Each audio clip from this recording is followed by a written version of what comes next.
From the Four Rivers Cultural Center in Ontario, Oregon, we bring you the third annual Tradition Keepers Festival, highlighting cultural artists in Oregon's Treasure Valley and beyond. In this episode, you'll meet author and poet Kathy Moss. Cowboy poetry, for me, is tradition of the heart and soul of the Western rural living. And I claim to be, or I am helping to be the voice of those that are unheard. So it kind of helps me feel like I do a little bit of part for the buckaroo down the road that will never hear a story.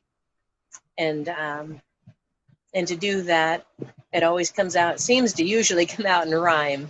Not always, but we certainly give it a good go. But a poem that I could do to kind of give you an idea is Hands That Held the Rain. Locked into history through the doors of his mind are the remains of an unwritten contract he signed.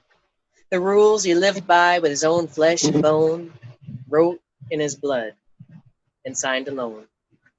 An Indian brother or a Spanish bride, the white man's greed won't alter his stride, and the black man's courage with endurance within, mixed with trials and errors and mortal sin. Through hardships and horses, through courage and pain, these are the hands that held the rain. Annie Oakley, Kitty Wilkins, or Belle Starr combined lace with leather and created a gendered scar. Pickett, Custer, and Crazy Horse.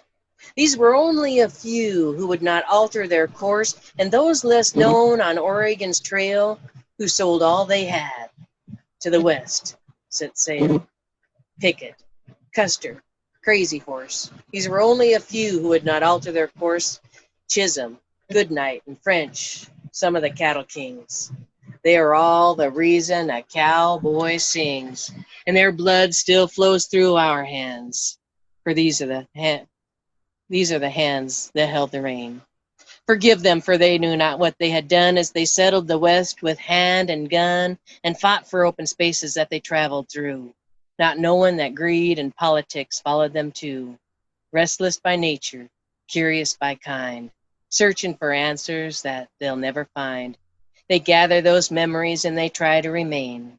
These are the hands that held the rain. I feel that in my world and the people that I have witnessed and seen and fell in love with, that I wanted to share their stories, are all heart and soul about Mother Nature, about weather, taking and giving and sharing and reality. And the hardships of reality, whether it be life or death or whatever it carries on. And so I kind of want to break that mold that cowboys are all bad or cowboys are all good. And, you know, they call me a cowboy poet, and there's been a lot of conversations, shouldn't I be a cowgirl poet? And when you buckaroo with the people that you buckaroo with, it's not important whether you're a man or a woman or, you know, color, age, creed doesn't have anything to do with whether you can do the job or not.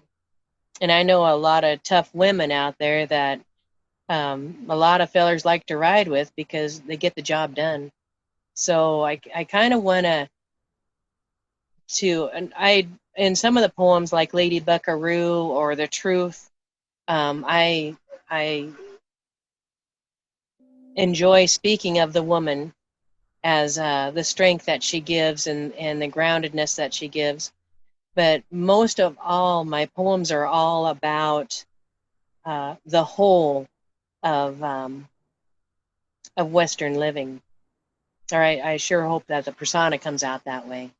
I look at people like Merlin Roop or, you know, Billy Flick or and I'm just naming a couple of personal friends of mine if I don't write their story and say what has happened or what I witnessed or something along that line, those stories are going to go away, even about my dad.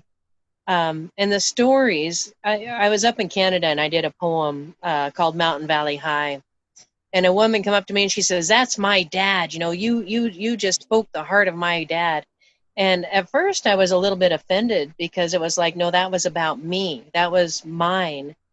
And about a day or so later, I realized once I release that poem, it is for whatever that person that listens to it gets out of it. It's not about me anymore.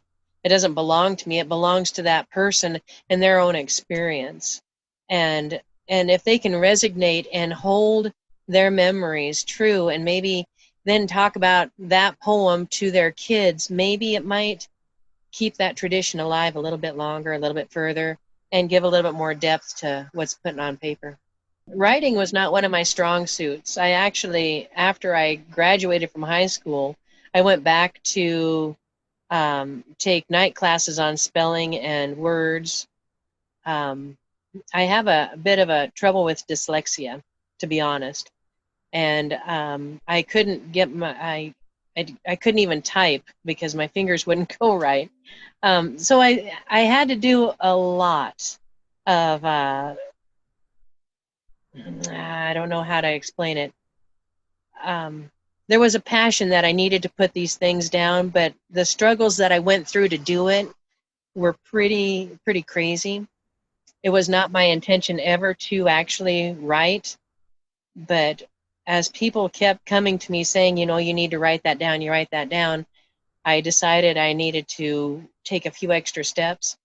What I found is that I ended up going to schools and talking about dyslexia and about struggling through hard times and about, you know, not having the right colored socks on when I wore a dress or, you know, and being different. And where I am today kind of inspires the younger kids to think that maybe their struggles will be beneficial to them in their future. And so, whatever struggles I had in struggling to write has been a blessing to me. Um, but I surely don't want to lose the traditions and the stories that I have. And so now putting a pen to paper is whole lot easier, if you will. I've worked an awful lot of horses. Joey has been the last one that I had worked as a Mustang, and he was a rescue horse. And when I went to first go see him, I was had no intentions whatsoever of getting another horse. And the woman said, "You got to come and see him." So I pulled up there.